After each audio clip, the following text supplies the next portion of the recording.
Hello, my friends, my diaspora. Let me again welcome you to another conversation in our diaspora community. As you know, this platform is an archive platform to document the things that takes place in our community, and those of us who are given of our time and of our ability to produce and provide responses to the things that we see are needed in our community. And this afternoon, we have a special guest, which I'm going to turn over to my co-host, Dale Brown. I should say, Secretary of Cricket Hall of Fame Committee, the Honorable Dale Brown. I thank you very much, Sir Professor, and welcome to everyone. This interview, as per usual, it's part of our ongoing series featuring leaders in the diaspora. And tonight is a special night because we are welcoming another outstanding Jamaican, a man whose drive, perseverance, and commitment to excellence have carried him to the United States when he left the shores of Jamaica, where he has thrived and fully embraced the magnitude of his God-given gifts. And with typical grace and characteristic generosity, and in his own unassuming manner, he has answered the call to serve the nation building aspect of his country by sharing his well-earned and widely recognized leadership qualities to lead the New York chapter of the Alumni Association of his alma mater, Cornwall College. He's certainly well qualified to help his alma mater through the Alumni Association of New York to navigate an increasingly fast-paced world driven by rapid technological advancement. Please join me in welcoming the warm welcome to Dr. Charles Barnett, President of the Cornwall College Old Boys Association, New York chapter. Welcome, Dr. Barnett. Thank you, Dale. It's a pleasure to be here. Yes, so Dr. Barnett, we know you're from Jamaica, and just a little getting to know you. Could you let us know primary school, high school, which schools did you attend? Okay, primary school, I attended the what we call boys' school, or the Cornwall Avenue Primary School, but we call it boys' school. Okay. That's a name that's stuck with it. I don't remember how it got started, but there was two primary schools side by side. One we call girls' school, one we call boys' school. But boys and girls went to both of them, but I went to boys' school. What parish was that? That's in St. James. Okay. That's in Montego Bay, St. James. Okay. Thanks for bringing that out. I know Dale, so I just thought that we all know it's in St. James or in Montego Bay. Well, let me say for the record's sake, I want our primary schools to recognize the product of their primary schools. Indeed. Yes. Hence the question. And the high school, Dr. Barnett? That's the school on the hill somewhere in Orange Street, Cornwall College, man. Yes, and a cherished institution. Yes, and you were there. You spent those years at Cornwall, and at the time there was an institution that was relatively young. Everybody knew about University of West Indies, but CAST was relatively young. Why did you decide to go to CAST? It's really interesting because, back at Cornwall during those years, we had some foreign teachers. I had an American teacher teaching me French and English. And there were some French Canadians who came down. They were teaching math, physics, even French. And one day they came to me and they brought me a catalog from CAST. And they look at a course. And I still remember the gentleman. His name was John Falquette. And he said, Charles, I want you to apply to CAST to take this and go and study this program, which was in instrumentation. And what instrumentation would do is that you'd be trained in that particular skill. And especially since we had heavy industries, the bauxite industry, instrumentation was critical. And they asked me to do it. And I just, because I know them and they were very friendly, they were very nice to me, I applied. And I took the entrance exam and we had to do maths, English, chemistry, and physics. You get to do either chemistry or physics, but I did all four. Mm-hmm. And I did extremely well. And so the next thing I know, I got an acceptance. Mm-hmm. And, there comes summer and we still hadn't figured out whether I was going to sixth form or whether I was going to go to College of Arts, Science and Technology. But I didn't think much of it. And as we get into late July, start asking myself, do I really want to go here? And at some point in time, something happened. It's almost providential. That I just decided, look, I'm not going to sixth form. I am going to the College of Arts, Science and Technology. But I have a question for you. At that time, did you have guidance counselors who pointed out the different careers that you might be able to go into and based on your ability or your scholastic ability, what you might really be suitable for? That was really interesting. I think that, these teachers were there and they were interested in me. They know my parents were not wealthy and somehow they took an interest in me and they started talking to me about, I didn't view them as guidance counselor. They were just trying to tell me, this was a nice career to get involved in and, finishing the course, you get a very good job. And at that time, working in the bauxite industry was very lucrative, So there's that part of it. But I was, when I was at Cornwall, I studied French, Spanish, Latin, and so I had some type of love for languages. But at the same time, I did math, physics, and chemistry, and especially chemistry. I love chemistry. I like physics and math, but just because of the nature of them. But I had a deep love for chemistry.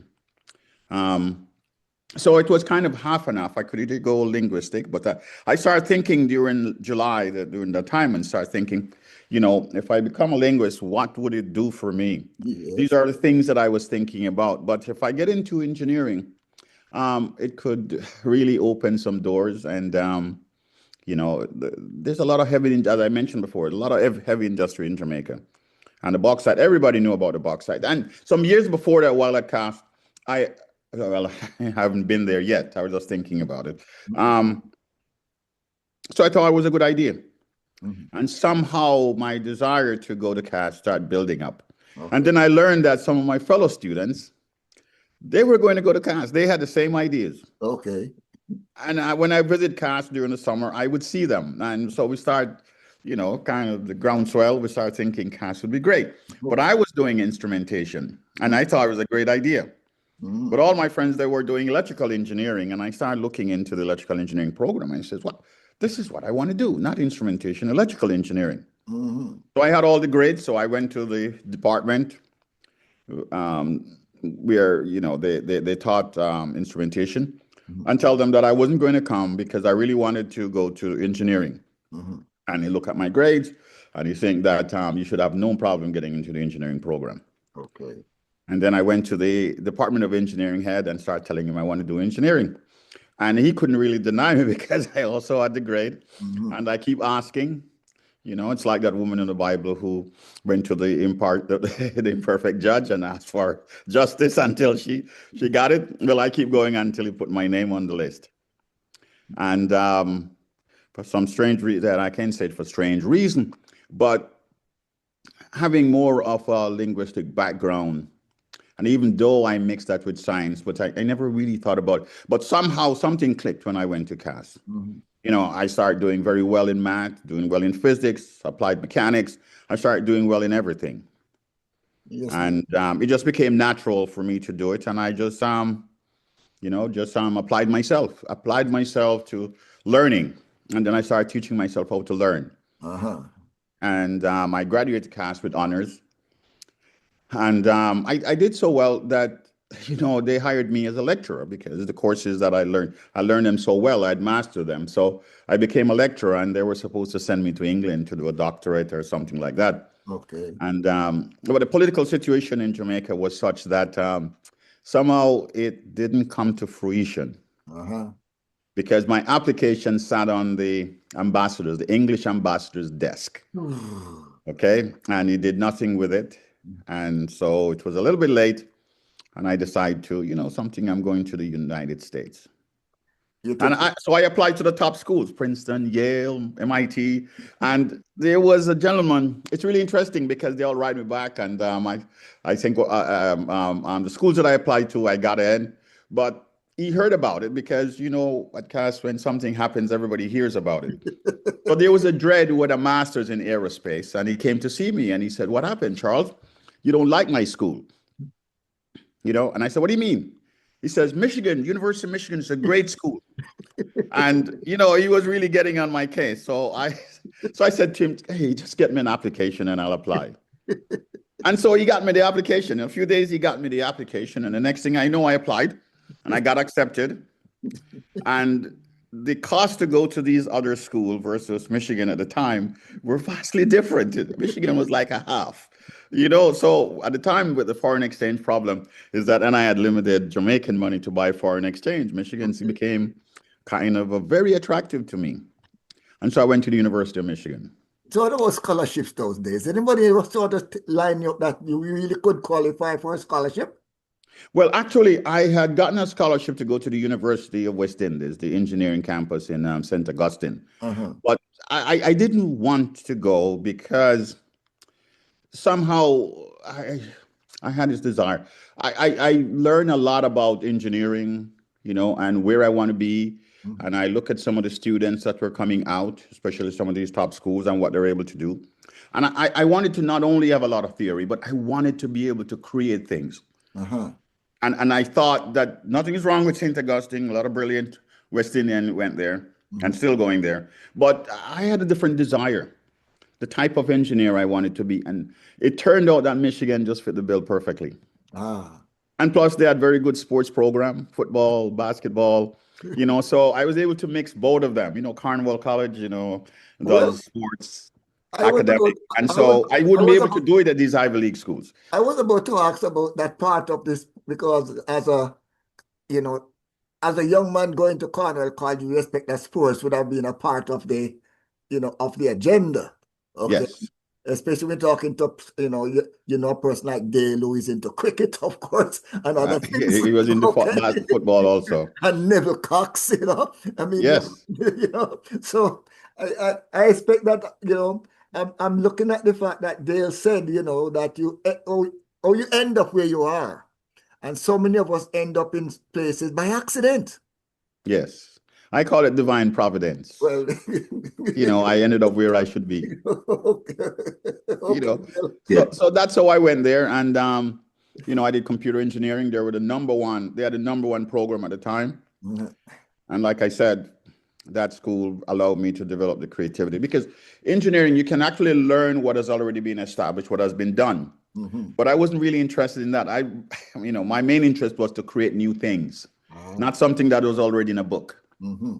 Or an engineering book. They were just to provide the basics. Uh-huh. I wanted to be able to challenge myself and develop and hone my creative skills. And Michigan was tough. There's no doubt about it, especially since it was so cold. Mm-hmm. And a lot of smart people went there. So I had to work hard, and I did. And a lot of Jamaicans who went there. The great Jeffrey McLeod also went there. Mm-hmm. And so it just became the place. It just turned out to be the place I really wanted to be, and it just challenged me the way it should. And when I came out, I know I was, I don't want to be too arrogant in saying it. I know I was very capable. I know I was good. Okay, and I felt very good and very confident coming out of Michigan. Okay, right, and just quickly, what about the University of Maryland? What can you tell us about You know, University of Maryland is really interesting because I had started to do the PhD program at George Washington University. And the reason why is because I was working and they had a good part-time engineering program, part-time doctoral program.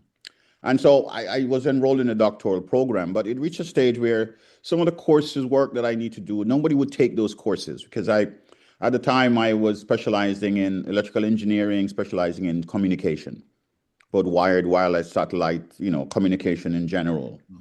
My job requires a lot of that. And so I thought getting a PhD in communications would be great. So after I started signing up for courses and nobody would take them, we started recruiting a lot at the University of Maryland. And I was impressed with the students coming out of the University of Maryland, really impressed. So I'm thinking, wow, I didn't realize they were so good. Look at the students they're producing. So I applied and I got in. And I got into the electrical engineering program, the doctoral program, and finished the coursework. It's really interesting because when you try to go to a school for the first time to do a PhD, you got to do the entire master's program all over again, because the master's program was the basis for the qualifications to candidate, in addition to many other things. And they had one of the steepest qualifications program. You had to do there were about three, 4 courses in your major, and then you do another 3 in a minor, and you had to get 3 A's and a B, the minimum grade in your major, and in the minor, you had to get majority A's and at least 1 B. Okay. And so a lot of good people just washed out. They couldn't do that because they only give a small portion of people A's. And so eventually they started, the number of graduate students, PhD students was reduced at the university. So they had to cut it out. They had to use another means to do the qualification to enter into the program. So I got through, I'm by no means easy. A professor doesn't give you A unless you really ace the courses, and for a lot of other factors that I won't mention here, but, it was difficult. It was difficult, but guess what? I got through it at a difficult time. And I thought doing the research would be easy. But once you get into the program, then there are certain things that start happening. You had to do a lot of research. You got to do a lot of papers, things like those. And when you come up with an idea, you have a lot of smart people who are looking at it to take it apart. And so we had to survive. They weren't going to give me a PhD degree in communication. In fact, one professor told me no person of your color has ever graduated with a PhD in communications because it's highly mathematical. That was my next question to you now, because I remember in the early 70s, when we look at sports in regards to NFL football, there was the same attitude about black quarterbacks. Yes. Yeah. You remember that? Yeah. That the capacity to read plays and if that was taking place on the field to improvise when the playbook broke down. Yes. That was not something that thought black quarterbacks in the United States were. And if you look at the history of NFL, apart from the time when Doug Williams led the Giants, Washington Redskins. Yeah. Well, he was at Tampa Bay before, and he was a good quarterback at Tampa Bay. Right. But you can count on one hand, and less than one hand, the amount that we can count. Yeah, Doug Williams and Warren Moon. And Michael Vick eventually turned up. That was later on. Yeah, that is so true. Yes. But the idea to think in real time and make good decisions. Yeah, they would actually use words to describe that. They said, no, that's, Yes. It's one of those things. Someone was describing educating blacks, and they said, well, you could educate them, but you could teach a bear to dance, but he wouldn't dance gracefully. That's how they stated. But that thinking was there, but I never let that thinking affected me. You have to be confident in your abilities. God-given abilities, they can't take that away. They didn't give that to you. They can enhance it by giving you the training and providing you the competition for you to develop yourself. But if you didn't have them, no one can inculcate them into you. So you're born with them. It's just a matter of guiding you in such a way to greatness. That's all the conversation Dale and I was having today. Yeah. And So to that end, Charles, you not only excelled, but especially during the time of COVID, something happened due to COVID that necessitated great leadership, innovation, and creativity. And you are now able to lead a team of elite engineers. Tell me, how did you embark on that journey?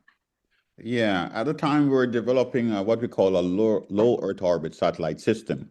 What that system does is that because the satellites are operating in about somewhere between 1,100 kilometers to 1,400 kilometers, it means the distance of sending the signal in space and coming back down was very short, very small. So the delays that would experience would rival that of terrestrial systems because you're on the Earth. So the delays experienced when you send a signal through it, okay, was getting very closer to what you'd experience in a terrestrial system.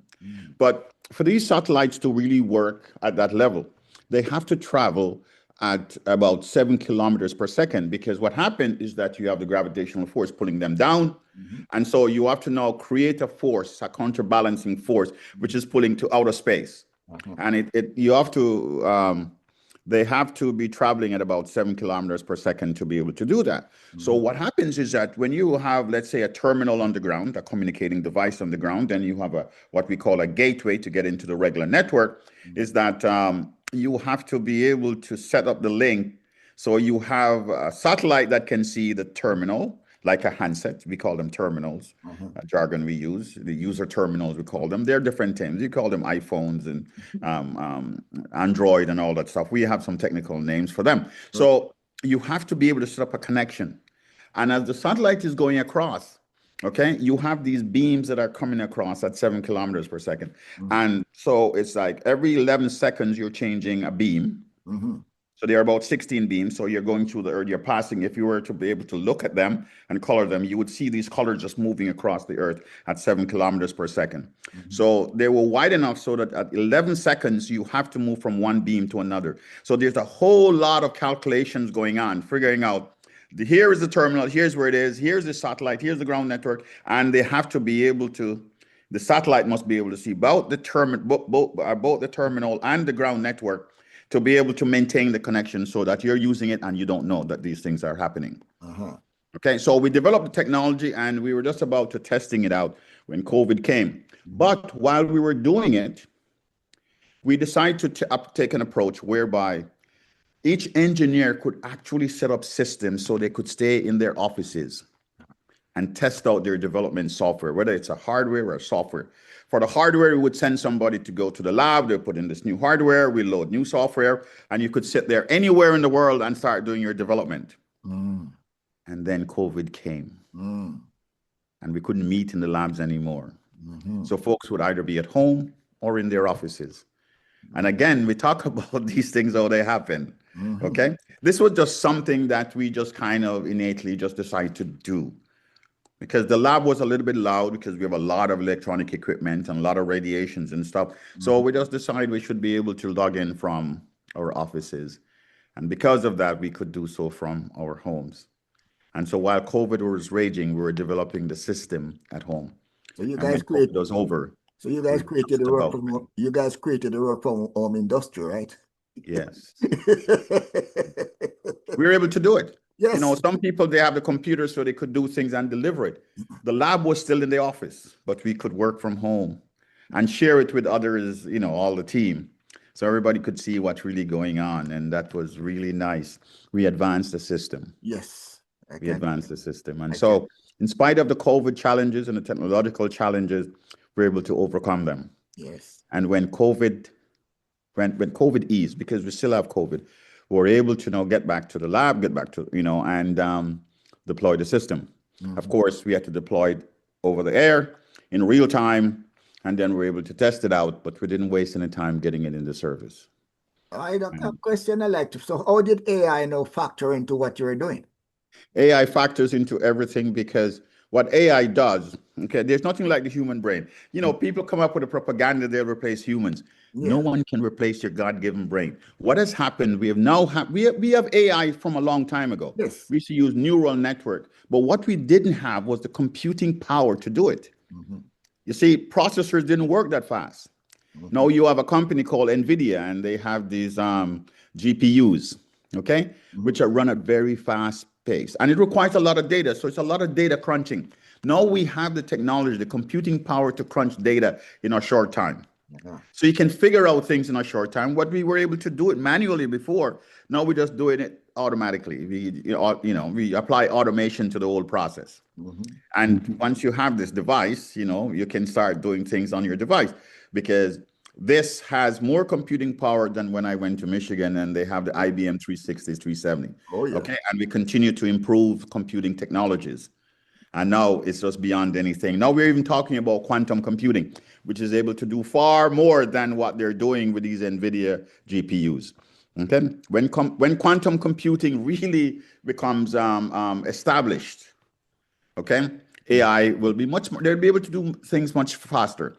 And one would think that they'll still be able to rival human. I don't believe so. It just makes life a lot easier. And it won't kill the working industry. There'll just be more things, other things to do that AI cannot do, and you do it in conjunction with AI. Ever since I got into this business, we were supposed to be obsolete. We'll never be obsolete. We just find new ways and new type of work, new type of ways to use our creative minds. Well, I'm excited about the advance of the technology because I remember in the 70s I was working in Jamaica at the Department of Statistics, and they brought in this huge Xerox copy machine. And Yeah. after they introduced me to the machine, they they put me in charge of the Xerox machine. My job was for people to bring me the copies. I made the copies, package it, and no one could touch the copy machine. Now that was in the 70s. Okay, to where we are now, where I can say to you that the next time I hear you, I want to say, beam me up, Charles. Hey, yeah, there's no intelligent life down here. Beam me up. Yeah. Well, so Charles, we mentioned that you led a team Yeah. during this phase of elite engineers. Is that correct? Yes, yes, we have some very smart people. Designing the system requires a lot of smarts. There are a lot of people who have built these systems and haven't been successful. The other team that has been very successful is the Elon Musk team using Starlink. Mhm. And the folks who actually started this company was with Elon Musk. And the only difference, he didn't get government money to fund him like Elon Musk. Okay, so Elon Musk had a lot more money to do a lot of things, and he had a lot more people because it cost billions of dollars to build these systems and deploy them. And we spend billions also, but Elon Musk had a deeper pocket, just like the guy at AWS, at Amazon, building the Kuiper system. They Yes. have a lot more billions, and they're able to do a lot of things that we know how to do, but we don't have the deep pockets to do that. So we understand the technology, we know how to do it, but that's how it is in America. That's what makes it so great. Yes.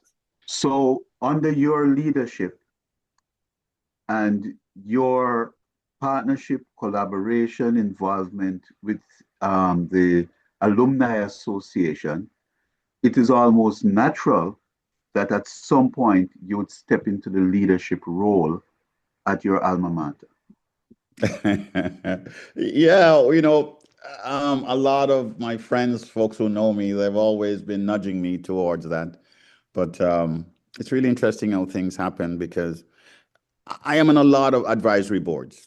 Okay. I'm on an advisory board. I'm just getting off that one with the University of Maryland system. Mhm. Okay. You'll have a consortium of universities in Montgomery County in Maryland, and they provide education for, I would say poor individuals, disenfranchised folks who have to work and can't go. And so we're creating a pathways where they can actually get a university education. So we bring the program to them, to the locality. where even people with children, and they could come at night, they could come during the day, whatever is convenient for them, so they can develop. And I'm also on the board of the electrical and computer engineering at the University of Maryland. Okay, that's how we guide the program, the EC development. We look at curriculum, we change, and we do a lot of things. So I've been involved. I don't talk about much. I'm talking about because you asked me. Okay. But I've been involved in that for many years now. It's a way of giving back, and I do enjoy it, but it takes a lot of time. So to start, if you become the president, it takes a lot of time out of you. And so I normally said, no, just I just I want to be able to come in and do things, but when I'm not available, I'm not available. And being the president, you can't do that. You're always the president. There's always stuff going on and you have to be involved. Yes. So some folks were actually maybe counting on that happening. But what happening is that I started looking at it and said, some of my other engagements I have to start pulling back because I want to be able to do this job pretty well. Okay.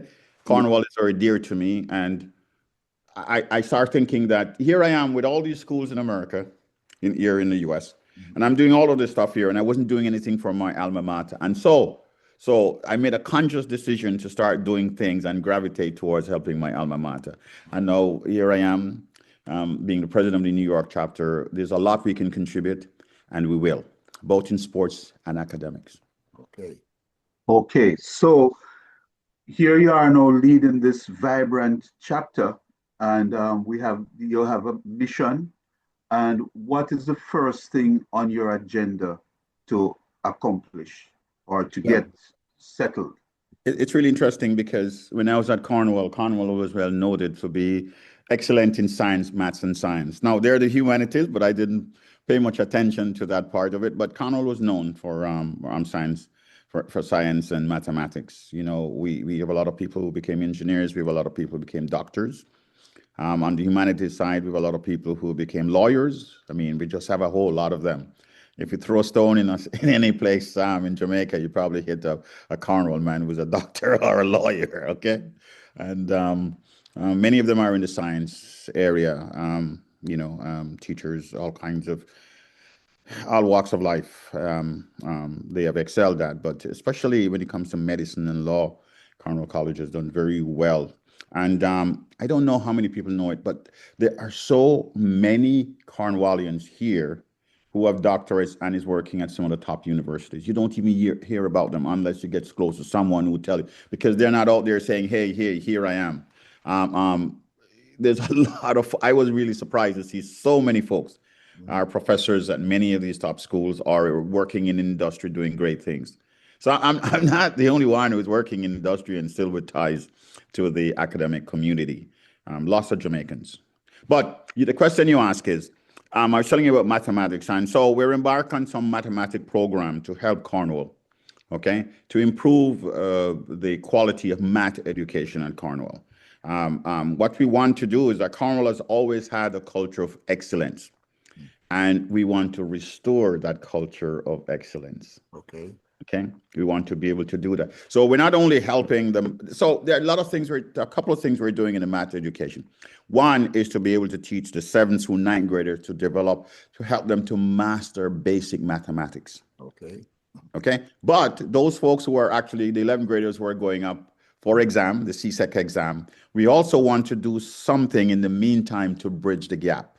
So it's a twofold approach. Take care of the future while addressing the immediate needs. And that's what we're doing right now. And there are other things that we will be embarking on. So I'm also a member of what we call the Cornwall College Foundation. We were looking at things, not to compete with the chapters, but provide an umbrella organization to look at things a little bit more, a much larger scope to do things while we were working in conjunction with the various chapters. So there are a lot of activities there that we're looking at. But improving mathematics at the school is our primary focus right now.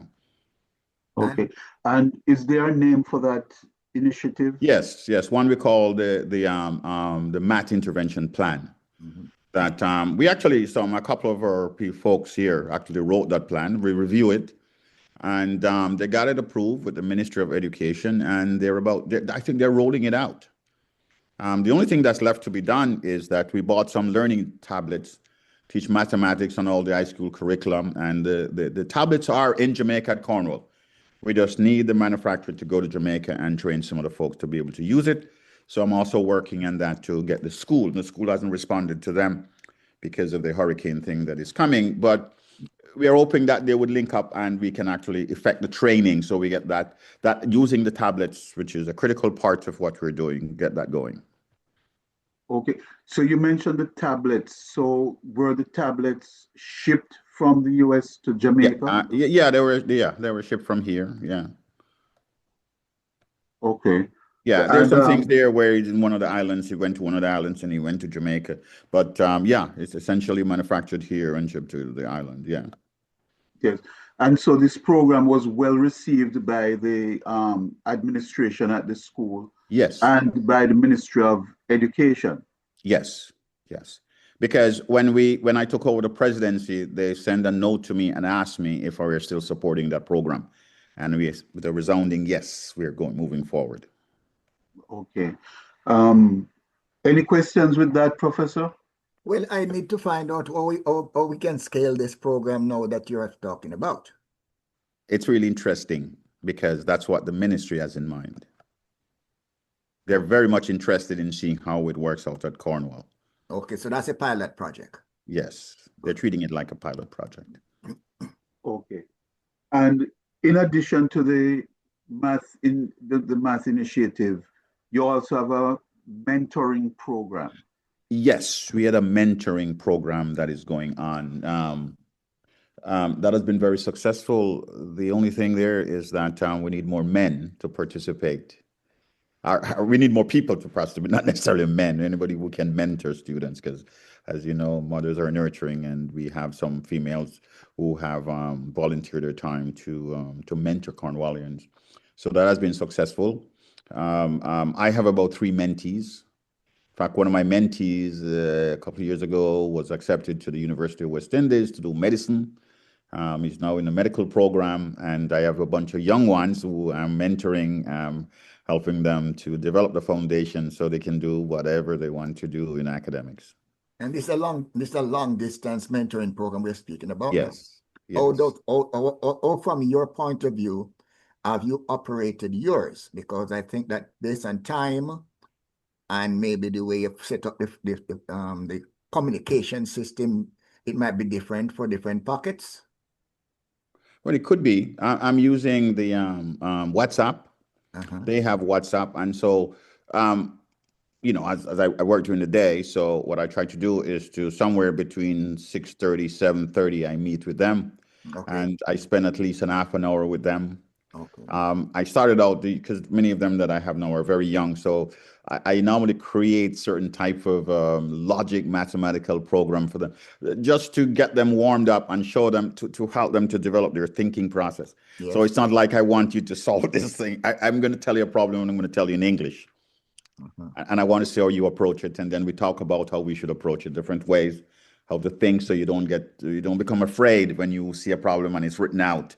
Okay, you just how do you approach it, and to stimulate their thinking, But so I try that, but now we talk about mastering subjects. I don't want them to think about, okay, it's just to pass this exam. No. You don't know where you're going to end up in life. So when you're taking a course at Cornwall, I want them to think about mastering it, because not think about just getting a distinction 1 or an A. I want you to think about mastering it, because if you master it, what that means is that the A is automatic. William, that is why I was so pleased when you speak about the challenges you had when you went to Michigan, because they must understand where and how you're going to get to a destination. Yes. Okay, so I was very pleased when you spoke about the challenges that you have gone through along the way. Okay, because they have to understand that they too will be challenged, and that they have to make a conscious effort to move forward. Okay, and that is part of the message that I want to be embedded in this conversation we're having. I understand. Yeah, you wanted to inculcate the whole idea, the whole approach. Yes. So that they can prepare their minds. Well, actually, we are creating a virtual mentorship program right now with what you are telling us and what they will be listening to going down the road as they tune into this program. Yes, yes, yes. I understand. Yeah, yeah, yeah, yeah, yeah. So, about how many mentees do we have in the program? Wow, I don't know that number right now, but I know there's quite a bit. Um, you know, I've lost count. I've lost count of the number of mentees, but a lot of boys are still without mentors, but there are quite a few involved. There are quite a few who are assigned to the program. Like I said, I have three of them. There are people who have six, seven, eight. That will be a little bit too challenging for me, but there are some of us who have stepped up. I used to be a part of the core team. I'm not a part of the core team anymore. I have to concentrate on the leadership here at New York chapter, but I have not given up the mentoring, and I don't really see myself giving up on the mentoring. So when these boys have gone through, then I'll select more mentees and continue mentoring. Well, Right. let me say that, while you think about mentoring the boys, consider also that you're also mentoring new leadership coming behind you. That is true. That is true. And, with Dale and a couple more on the executive board, that is one of the primary things we want to do for the organization is to make sure we continue the leadership. And, Cornwall College, the New York chapter was established in 1959, and we hope it continue long after me, in fact, Yes. in perpetuity. Yes.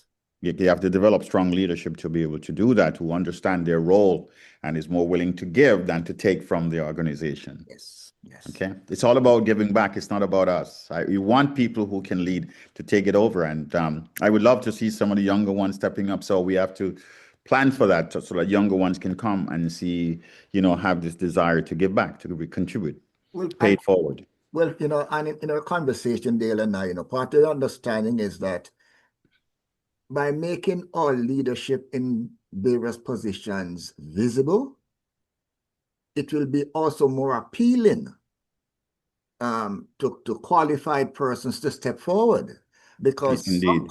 Sometimes the discouragement is they see you working so hard, contributing so much, and it goes unrecognized. Yeah. Yes. Yeah. Yeah. That's a two-edged sword, because you want we accomplish more. It says many hands make work light. I remember we learned that growing up in Jamaica. So if you have more people doing things, and the whole idea of leadership is to have a cadre of individuals who are doing things, and you provide the guidance and leadership to enable them to do it. Leadership doesn't mean you do it yourself, all of it. Right. You do some of it, but you're working with a group of people and motivating them and getting them to work together in a collaborative fashion to be able to achieve things, to get things done. Yes. So you don't have to keep reminding them, I'm doing all of this and I'm doing all of that, because everybody, if you do it proper leadership means that everybody wants to participate and contribute. Yes. Yes. Right. So, Charles, I take it that when you finished fifth form, you saw yourself as a sixth former. Yes. Okay, and things happened. And one of the reasons, based on what you're telling me, is not because you were focused on just one thing in terms of just passing this exam. You learned very early to master whatever it was that you were studying, so it would enable you to become a more rounded individual, not a limited individual. Is that what I'm getting from you? That is so true. That is so true. Somewhere, I never really phrased it like that, as succinctly as that is. Later on, I understand and put into words what was going on in my mind. But is that I wanted to be good at everything that I do. And it wasn't just to pass an exam. I really wanted to know it, master it. So whenever I see, like, you do exams and you see problems, is that you understand the fundamentals. So once you understand that, you master it, then you see the question, you know exactly what they're asking for. Mhm. You know. So you had an opportunity and you saw many persons while you were at school who excelled in academics while being excellent sports persons. Yep. And there are many of us who think that sports plays a very integral role in the development of the well-rounded individual. How do you see yourself helping those youngsters at Cornwall move in that direction? You know, when I joined the New York chapter, we were a year after that we got into COVID, things went down, and so we started focusing more on academics, and then we started realizing that that academics and sport goes hand in hand. One of the things that was so motivating at Cornwall was the sports. When you go to Cornwall, you see, especially if you go there in September, J.A.W. Crick would also talk about the achievements of people who pass O level, people who pass A levels, and you'd hear it and you'd see them. And we always think about, wow, we're here, we're going to sixth form. That was it. You think about it. Okay, I remember the first time Sets came down and beat us in 1969. I mean, I cried. I cried for I was sad. It's just so and we all play sports. We all love to go and play soccer. In the summer we played cricket, we did track, we did everything. But while we were doing the academics, so it becomes intertwined. It's an integral part. The whole idea, the motto of Cornwall was "Art the Seed," which means learn or leave.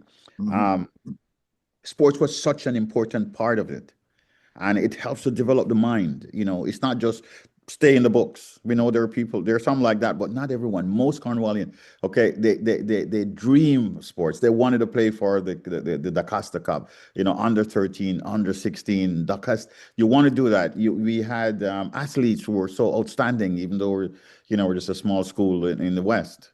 Well, actually in the north for us, a little bit northwest somewhere there.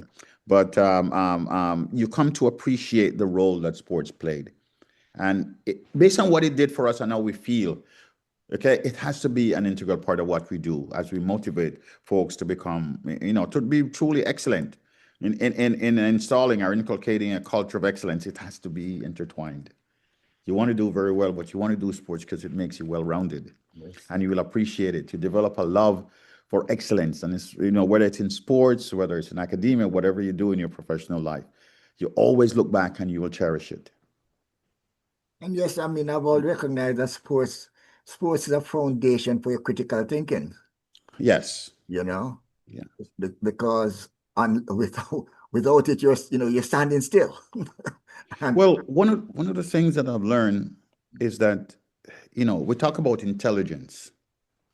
And some of the greatest sports people, they're highly intelligent. Can you imagine? Yes. I see Jordan, when Jordan get into the Jordan zone, it's not just a physical thing. He had a physical thing, but it's a mental aspect that went into play. And he knows exactly how to set you up and when to take that shot. And he knows it's going in. I see Tiger did the same thing. Yes. I see, what's his name? Stephen, what's his name? Stephen Curry. Yeah. I saw him doing the same thing. Yes. Yeah. So in terms of all of these initiatives that you may have, we all know it takes finance to build a nation and to build anything you want. So how does your chapter go about getting that financial support to do what you're setting out to do? Yeah. Well, it's not just from the membership dues. Because that's we have these fundraisers. For example, on November 22nd, we'll have our dinner dance. And, so we have our dinner dance at a nice country club somewhere out in New Rochelle. And that's on the 22nd of November.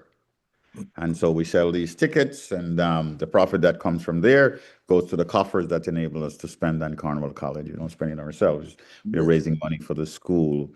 We have, there are other raffles, and, there's a bunch of things that happen through the year that we support, okay, to be able to get money. And of course, we solicit donation from, individuals who can, and some successful little boys, they contribute certain amount per month, things like those. We're a fundraising organization because we want to have money to do some of the things that would enhance our school. Well, Right. let me say that, I understand that perfectly well. As a matter of fact, I've become a little bit critical of the way we are raising funds with the galas because we spend so much time and all the money goes back to the hotel and all the places that we have to contract with. Yes. And when we sometimes look at the amount of time that we invest, we always figuring that there has to be a better way. And I can say that because prior to my return into Georgia while I was in New York, for 7 years I was the New York Independence Ball Planning Committee with Paulette Willoughby. Mhm. And you'd have a big budget. Okay. Yes, yes, yes, yes. Okay. A big budget, but that's your hotel's budget. Mhm. Okay. I And see. so my concern now was that the good work that we're doing, it was not centralized, it was not being documented or archived, so that someone can just volunteer and look on what you and other organizations are doing. And out of appreciation and knowledge, getting that data, they can make plans to support. Listen, there are a lot of rich Jamaicans in the diaspora, Yes, that is true. okay? Immensely rich. And they're not using the tax write-off that they're entitled to through the IRS nonprofit gratis to put into some of our organizations because a lot of the time they don't see, okay? And that is what we hope to address with this type of platform, okay? Where they can see at their leisure, they can review, they can research, and see the things that are taking place, and eventually you have an encyclopedia of our diaspora projects. Yes, yes. What are And the best practices? yes, and the best practices. And at a certain time, we might be able to put 2 or 3 of them together and try to get a grant that will scale something that we are working on. Yeah, yeah. I've never really looked at that. I'm finally gotten into it because there was someone else who'd always planning it. But you're right, the overhead cost is a little bit too much, disproportionately high. Yes, Okay. And if we could reduce that cost, then the profit would be much higher. definitely. Yeah. Definitely. Yeah. I understand the logic. Yeah. Now, Yeah. the one thing to consider with all of that is the camaraderie and the meeting of old friends. Yes. Because sometimes you attend these events and you see 4 or 5 persons who you have not seen in 30 years and sometimes in 50 years. So there's a cost for everything, as I like to say, for the spices of your life, there's a price. Yeah. But sometimes some things you can't measure them in financially. You just know that I've not seen this man in 50 years, and you would have rather seen him even though it cost you $150 to go and see him. True, but So it might open more avenues for you now to promote the culture where you enjoy it. You actually get greater enjoyment. For example, a cricket match, okay, that is promoted by Cornwall College, okay, where Mhm. they come out to have a cricket match that is promoted by Cornwall College, or a football match. We bring up a team from Cornwall College to put, to play a game up here. You're gonna pull people from all the different That parishes. is true. Yeah, yeah, yeah. I can just see that. Could So imagine if the Costa Cup team ever come to New York to play again. Oh boy. yeah, so I'm saying Yeah. it's typically you have the products. We have all the products we need. As I said today, it's the marketing. Yes. Yeah. Yeah. Okay. Yeah. Yeah. Certainly. Certainly. Yes. Yeah. So Charles, with your experience and your expertise in terms of leadership, I would imagine that you have high hopes and high expectations for at least the next 2 years for bringing Cornwall College Old Boys Association New York chapter to help them to contribute even more. They have done a great deal in the past, but contribute even more in the mentoring of these youngsters, giving them the opportunity, because people 50 years ago would not have been afforded this type of opportunity and this type of mentorship, which you were able to navigate and many others were able to navigate, but now they are able to get it at their fingertips moving forward. Indeed, indeed. So to take advantage of it. It's an opportunity. And when it comes to our alma mater, we want to be opportunistic when it comes to come up with ways to help them, you know. And when we do fundraising, we don't want to say, hey, we do fundraising to have a lot of money in the bank. It's nice to have a lot of money, but we want to be able to spend it on Cornwall. Yes. So what percentage of, I'm sure you will be developing, or if you don't have it as yet, a budget which will allocate money to the different initiatives that you may have at the school, like the mentorship initiative, the math intervention plan, among others. Yeah, when we at the beginning of September, we sit down and we realized that in the past we have never really sat down and come up with a budget, but it is indispensable. It is very important that we put together a budget, and so right now we're a little busy with the dinner dance, the gala, and we plan that once this is over, we're going to go back to sit back and to really sit down and see, what is it we want to do, and and actually put a solid budget together. Identify initiatives, not only to help the school, but also to continue getting an influx of funds to be able to do these things. So we have to sit down and think carefully. We have some very experienced individuals. Many have worked in industry and have done very well, and they bring a wealth of leadership experience. And so we want to tap into that, so that it's not only my ideas. The Bible says in the multitude of counsel, there is wisdom. So we want to tap into that and hear from everyone to see how we can move forward. Right. About what is the diaspora membership of Cornwall College past students? Sorry, could you repeat that? I said, what average number of Cornwall College past students are in the diaspora, including US, Canada, and maybe the UK? Man, we to tell the truth, man, I've lost count. I know there's a Canadian chapter. There's a whole lot of Cornwallian up in Canada. Though I don't know the number. I don't have a basis to guess. And you can find Cornwallians in the entire all the U.S. states. Okay, the 48 contiguous. It's just amazing. Everywhere you go, you'll find Cornwall. So I don't know how many, but I just know there's a lot. Okay. I mean, as a statistician, you can probably come up with some sampling to probably estimate how many, but I know there's quite a lot. Well, Dale is the data platform, Blackboard. So. Yeah, Dale has a lot of data. Yeah. We have the foundation, and we're trying to reach out to as many Cornwallian wherever they are.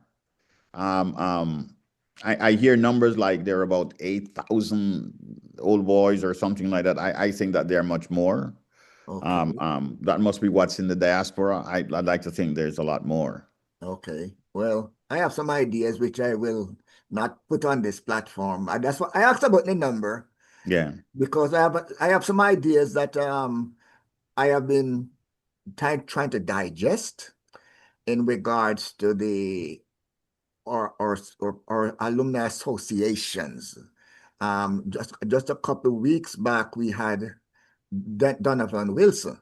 Yes. We did an interview with him also to get a grasp as to how the umbrella is working. And yes, they have a gala about 3 weeks ago. They had a gala 2 weeks ago. On a Sunday. Yes. Yes. And a couple of Sundays ago. And as I said, I know the amount of time we put into these events because I've gone through that, and I'm just saying that while we know where we are, going forward, we want to double the results. Yes. What we get from what we're doing. Yes. So we have to look for that passage under the bridge, around the bridge, over the bridge. Yes, so true. In engineering, applied engineering, we strive for optimality. So we have to try to get the most out of it. Whatever we do, we want the biggest bang for the buck. Yes. Charles, how receptive has been the school administration, as far as you know, of course, to the involvement and contribution of the Old Boys chapter? You know, I know I'm not, previous to now, to about a week ago. I was all, whenever I meet a principal, I was in a meeting, and I'm not the only one. I'm just a participant.